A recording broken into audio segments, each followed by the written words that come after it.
Olá, meus amigos, minhas amigas, meus irmãos, minhas irmãs, Deus abençoe cada um de vocês. Aqui é o irmão Felipe Alves, de Curitiba, Paraná, e é sempre um prazer estar com vocês aqui mais uma vez, nesse grupo, nesse ministério de evangelismo, restauração à verdade. Eu gostaria de chamar a atenção de vocês, vocês que têm nos acompanhado, vocês que têm um amigo, vocês que têm um parente, vocês que têm pessoas aí ao lado, pessoas aí ao redor do mundo, você, meu amigo, você da mensagem, né? Você quer realmente que a mensagem chegue ao teu amigo, ao teu parente, ao teu filho, né? Você pode sim conectá-los aí ao nosso site, aqui ó, Facebook, Restauração à Verdade, também no YouTube, e se inscrever que nós aqui estaremos trazendo temas relacionados a evangelismo, falando sobre variados temas como batismo, como também edificação da igreja, dons, quais são essas diferenças e certamente entre outros temas que estão realmente aí usados na igreja primitiva. Meus caros, essa semana nós estamos focados falando sobre um tema que realmente provoca uma grande explosão no mundo evangélico, né? Que é o assunto se realmente Deus ordenou mulheres ao sacerdócio. Então, tivemos aí já falando nos primeiros vídeos sobre várias mulheres na Bíblia, mulheres profetisas, mulheres que são juízas. Falamos de mulheres que ajudaram no Evangelho, mulheres que testemunharam no Evangelho, mas não existe, meus caros, na Bíblia, em nenhum lugar a qual defenda ou que nós possamos defender ou sustentar, né, a hipótese de que as mulheres podem ser pastoras, né? Existem muitos mitos que foram criados, até pastores, alguns ministros ao redor do mundo, falando que as mulheres de pastores são pastoras. Isso não é verdade, meus caros. Isso não é verdade. Não existe embasamento bíblico para isso. Existe sim mulheres de pastor, né? As esposas dos pastores são esposas dos pastores. Elas não são pastoras. Você veja, existe uma grande diferença, né? Não cabe a elas esse cargo, né? Conforme nós vimos aí no último vídeo falando sobre 1 Timóteo capítulo 3, onde ali é realizado e traçado o perfil milimetricamente do que é ser um pastor. E é necessário sim que ele seja um pai de família, é um homem realmente não neófito, né? Um homem que seja marido de uma só mulher. Então ali nós traçamos, já falamos no primeiro áudio e creio que foi uma bênção para você. Você que queria saber sobre esse tema, se existe, né, alguma mulher na Bíblia que foi pastora. Existe sim uma das mulheres que foi pastoras de ovelhas, no sentido de cuidar de ovelhas naturais, né? Que foi a esposa de Moisés. Ela foi uma pastora de ovelhas, de curral, né? Isso não tem nenhuma relação com a ministração da palavra, né? Ela era pastora normal, como também Raquel, né? Como também foi outras mulheres ali no Antigo Testamento, que cuidavam dos animais dos seus pais, dos seus maridos, e não propriamente dito no que se diz respeito à ministração da palavra. Tá bom, meus caros? Isso nós não vamos encontrar na Bíblia. Nenhuma mulher que foi sacerdotisa, tá? E hoje eu quero trazer aqui um pouquinho mais do perfil, então, desse ministério das irmãs, das mulheres, né? Se esse perfil realmente é um perfil que... Quais são, então, para que as mulheres foram chamadas, né? Então, a maioria das pessoas olham isso como um feminismo, né? Como um machismo, feminismo, e misturam um pouquinho os conceitos, porque nós estamos apenas seguindo o que a Bíblia nos ensina, né? Porque para a mulher também foi dado um dever, né? Nós vemos um desses deveres lá no Antigo Testamento, aonde o próprio Deus deu um dever para ela, um dever para Adão e também deu um dever para a serpente. Cada um daqueles ali tiveram, sim, colocado sobre eles uma responsabilidade. Ela, com dores, terá filho, o seu desejo será para o seu marido e ele a dominará. E para Adão, com o suor do seu rosto, ele deverá agora trazer o alimento para casa, né? Ser o provedor. Né? Isso que a Bíblia realmente nos ensina. Né? Então, desde já, meus caros, muitas pessoas têm nos perguntado se a pessoa tem um dom, então como que ela vai usar o dom se ela não pode usar o dom? Então, uma das escrituras mais usadas está aqui no livro, como vocês podem ver, no livro de 1 Pedro, capítulo 4, versículo 10 aos 11, que diz assim: cada um administre aos outros o dom como recebeu, como bons dispenseiros da multiforme graça de Deus. Você veja, meus amigos, aqui vem dizendo que nós devemos sim, né, usar o dom do Senhor, né, como bons dispenseiros, né, como bons dispenseiros do Senhor. Então, desde já, o que é dispenseiros? Né? Dispenseiros nada mais é do que aqueles que cuidam da dispensa, né, meus amigos? Aquele que era responsável pelo alimento, em administrar toda aquela parte da alimentação ali. Então, nós vemos que essa escritura, ela vai direto a isso, mostrando que nós devemos administrar os dons. Se alguém falar, fale segundo as palavras de Deus. Então, apesar de nós termos o dom, nós temos que obedecer às regras que regem o dom que está sobre nós. Né?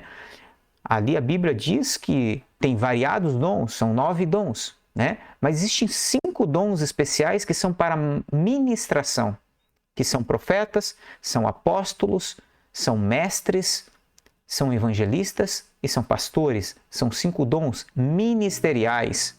Veja como que é isso. Aqui, meus amigos, não está dizendo no feminino. Você veja? São dons ministeriais. No entanto, eu queria chamar a atenção de vocês que a Bíblia, ela não pode se contradizer entre um ponto e outro. Então, quando nós vemos aqui, se alguém falar, fale segundo as palavras de Deus. Se alguém administrar, administre segundo o poder de Deus segundo o poder que Deus dá. Né? Para que em tudo Deus seja glorificado por Jesus Cristo, a quem pertence a glória e poder para todo sempre. Então, se nós cremos, meus amigos, que Deus, o próprio Deus, de acordo com o capítulo de João, né, 1, ele é a própria palavra, então nós devemos obedecer a própria palavra, que a própria palavra é ele. Né? Então, querendo ou não, nós sim devemos usar os nossos dons, desde que esses dons estejam de acordo com a palavra de Deus.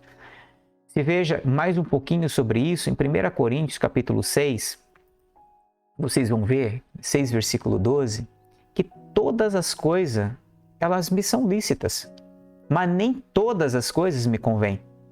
Todas as coisas me são lícitas, mas eu não me deixarei dominar por nenhuma delas.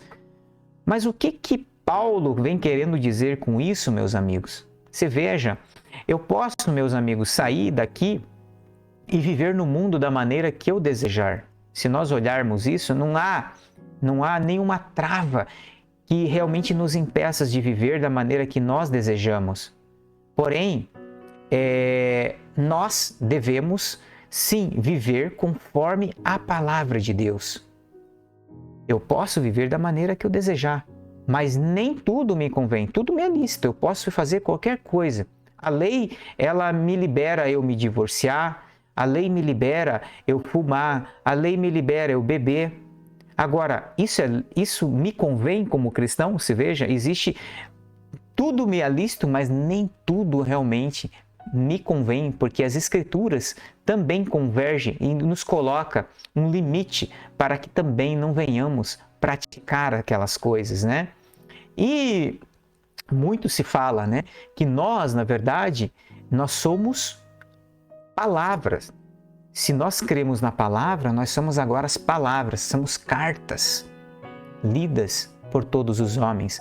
Se veja, isso está ali em 2 Coríntios, capítulo 3, versículo 2, que nós somos cartas escritas em nossos corações, conhecida e lida por todos os homens, porque já é manifesto que vós sois cartas de Cristo, ministrada por nós e escrita não com tinta, mas com o Espírito do Deus vivo. Não em tábuas de carne, não em tábuas de pedra, mas em tábuas de carne em nossos corações. Mas nas tábuas de carnes do nosso coração. Se veja? Então aqui nós conseguimos identificar que nós somos realmente essa palavra viva, andando em dois pés aonde quer que nós andamos. Um exemplo do ministério das mulheres, nós vamos encontrar, por exemplo, aí. Com base nisso, todo o dom que é dado a ela, ela pode usar, mas existe a maneira certa. Quando Paulo diz em 1 Coríntios capítulo 14 que elas deverão estar caladas na igreja, Paulo vem dizendo que elas não devem usar de autoridade na igreja. Não que ela não possa dar um amém, não que ela não possa dar um glória a Deus. Você veja, não que ela não possa falar e testemunhar da palavra, porque em Tito capítulo 2, versículo 4, versículo 5, eu vou chamar a atenção para nós lermos aqui. Olha lá que Tito vem ensinando no capítulo 2. Para que ensinem as mulheres novas. Ele está falando aqui das mulheres mais velhas, das santas. Ensinem as mulheres mais novas. Você veja, aqui ela está sendo uma professora, mas ela não está usando da igreja, da autoridade da igreja para ensinar para um público coletivo. Ela está usando aqui para ensinando para as mulheres mais novas a serem prudentes. Você veja, existe isso aqui, é um ministério. Aqui também a amarem seus maridos, ou seja, ensinando a amarem a seus filhos, a serem moderadas, castas, boas donas de casa, sujeita aos seus maridos, a fim de que a palavra de Deus não seja blasfemada. Isso que eu quero chamar a atenção de vocês, meus amigos, irmãs, principalmente as irmãs que estão me ouvindo, não blasfemar a palavra, porque você descumprindo aquilo que está nas Escrituras, você está blasfemando contra a palavra, você não está cumprindo o seu papel de mulher, que é exatamente aquele que foi dado para Eva, aquele que foi dado, que vem falando agora aqui em Tito, capítulo 2, você poderá ler na sua casa, né? E quando isso não é realizado, você está blasfemando, que aqui Tito vem falando, sujeita seus maridos a fim de que a palavra de Deus não seja blasfemada. Então, meus amigos, eu gostaria de trazer para você mais um pouquinho sobre isso, porque as mulheres ela têm um papel, assim como os homens têm um papel, assim como os filhos também têm um papel no lar, né? Um papel, o pai tem um papel de amar a sua esposa e a esposa de ser sujeita a seu marido. No entanto, eu queria enfatizar algo aqui muito importante, que muitas vezes é deixado passar por alto. Muitas vezes o homem não ama a sua mulher e nunca conseguirá sujeitá-la, porque Cristo amou primeiro a igreja para que a igreja o amasse, para a igreja se sujeitasse a ele. Você veja, ele primeiro amou ela, então primeiramente o marido deve amar a sua mulher, para que ela seja sujeita a ele, que ela realmente possa estar dentro daquele papel de submissão. Se o homem não ama, dificilmente essa mulher se sujeitará a ele. Vamos ver isso? Vamos lá ver aqui em Efésios capítulo 5, versículo 22, olha que Paulo vem dizendo: mulheres, sujeitem a seus maridos como o Senhor. Você veja? Olha o que ele diz: pois o marido é a cabeça da mulher, como também Cristo é a cabeça da igreja. A igreja é um corpo, você vê? Que é o corpo do qual ele é salvador. Né? Assim como a igreja está sujeita a Jesus Cristo, também as mulheres estejam em tudo sujeitas a seus maridos. Né? Maridos, agora aqui para os maridos amem suas mulheres. Então isso também é um desejo de Jesus para que o marido ame a sua mulher, assim como Cristo amou a igreja e entregou-se a si mesmo por ela, ou seja, morreu por ela. Assim deve, sim, meus amigos, o marido se colocar na posição de provedor e dar a vida por sua esposa, dar a vida por sua família, se entregar à sua família, para que assim a sua esposa também possa ser submissa a ele. Se quer ver isso, nós vamos ver aqui exatamente no último versículo, nós vamos aqui ver no último versículo aqui para vocês verem, nós amamos, em 1 João capítulo 4, versículo 19, nós o amamos a ele porque ele nos amou primeiro. Você veja, ele nos amou primeiro. Isso significa que nós simplesmente amamos Ele porque Cristo nos amou primeiro, Ele nos amou primeiro. Então significa, meus amados, que para a mulher realmente amar a seu marido, se sujeitar a ele, o seu marido precisa também amá-la. Se ele não a ama, dificilmente ela será submissa. Você veja? Então aqui nós estamos trazendo, meus caros, um breve texto, né? É um vídeo bem pequeno aqui de uns 15 minutos, 16 minutos, para trazer para vocês o papel do homem e o papel da mulher, os ministérios que estão sobre ela. Ela não pode talvez ser uma sacerdote, mas ela pode sim testemunhar da palavra, como Maria, como aquelas mulheres que viram Jesus ali no túmulo, né, que ele havia ressuscitado, e elas correram conforme o anjo pediu para ela, para que elas testemunhassem, não pregassem, testemunhassem para alguém. Quem era esse alguém? Os discípulos, para que elas levassem a mensagem aos discípulos, porque era encarregado aos discípulos espalhar o evangelho a toda criatura e todas as nações. Você veja? Agora, de todas as formas, os ministérios delas, com outras mulheres mais novas, ensinar elas a ser donas de casa, ter filhos, ser mãe de filhos, educá-los, ser a pastora do lar, aí nós estamos sim vendo ela como pastora do lar, não como pastora de uma igreja, porque a igreja é necessário, de acordo com 1 Timóteo capítulo 3, que seja um homem, que seja cabeça, que seja marido de uma só mulher, que ele seja realmente irrepreensível e que ele tenha todos os perfis realmente colocados ali por 1 Timóteo capítulo 3. Meus amigos, essa é a verdadeira e real palavra de Deus. Você tem simplesmente, nós não temos que fazer sacrifícios. Como diz o próprio capítulo de Samuel, a nós não cabe o sacrifício a não ser obedecer a palavra, pois é melhor a obediência do que o sacrifício. Você veja? Então, desde já, tudo isso nos leva à verdadeira chave de receber o nome de Jesus Cristo em nossas vidas. Que certamente todas essas coisas realmente abrirão os nossos caminhos, abrirão os nossos olhos e nós conseguiríamos enxergar o verdadeiro nome colocado em nossos corações, em nossas vidas, através do Espírito Santo. Desde já, eu convido você, participe conosco dos novos vídeos que virão, dos novos temas que realmente virão pela frente. Se inscreva aqui em nosso site Restauração à Verdade, tanto no YouTube quanto também no Facebook. Entre em contato conosco caso você queira participar dos grupos de evangelismo, onde nós ali conversamos com vocês e trazemos todas as explicações muito mais personalizada. E eu quero sim que você seja muito abençoado nessa semana, em nome de Jesus Cristo.